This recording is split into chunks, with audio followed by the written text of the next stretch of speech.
नमस्कार, one India Hindi में आपका स्वागत है। मैं हूँ राधिका। हरतालिका तीज को सुहाग का व्रत माना गया है। हरतालिका तीज आज मनाया जा रहा है। हरतालिका तीज पर आज पति की लंबी उम्र के लिए निर्जला उपवास रखा जाता है। इस व्रत को हर साल भाद्रपद शुक्ल पक्ष तृतीया को मनाया जाता है।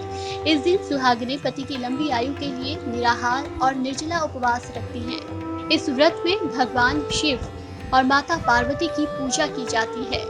इस पूजा के दौरान भगवान शिव और माता पार्वती के विवाह से जुड़ी कथा को सुना और पढ़ा जाता है। मान्यता है कि इस व्रत को सबसे पहले माता पार्वती ने भगवान शिव के लिए रखा था।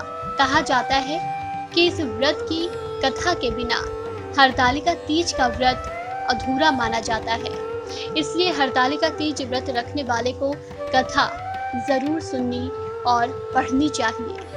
पौराणिक व्रत कथा के अनुसार जब पिता के यज्ञ में अपने पति शिव का अपमान देवी सती सह न सकी, उन्होंने खुद को यज्ञ की अग्नि में भस्म कर दिया। अगले जन्म में उन्होंने हिम नरेश के यहाँ जन्म लिया और पूर्व जन्म की स्मृति शेष रहने के कारण इस जन्म में भी उन्होंने भगवान शंकर को ही पति के रूप में प्राप्त करने के लिए हिमालय पर्वत पर अन्न त्याग कर घोर तपस्या की। इस बात से पार्वती जी के माता पिता काफी परेशान हो गए। तभी एक दिन नारद जी राजा हिमवान के पास पार्वती जी के लिए भगवान विष्णु की तरफ से विवाह का प्रस्ताव लेकर पहुंचे, पर माता पार्वती ने शादी का ये प्रस्ताव ठुकरा दिया। देवी पार्वती ने तो मन ही मन भगवान शिव को अपना पति मान लिया था।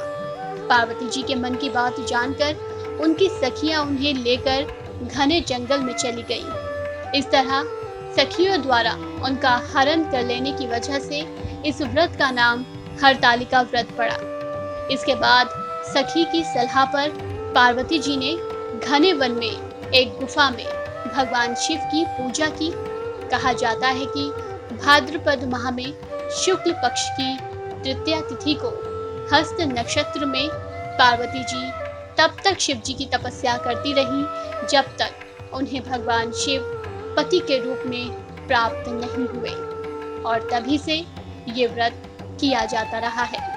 इस खबर में फिलहाल इतना ही। तमाम अपडेट्स के लिए बने रहिए वन इंडिया के साथ।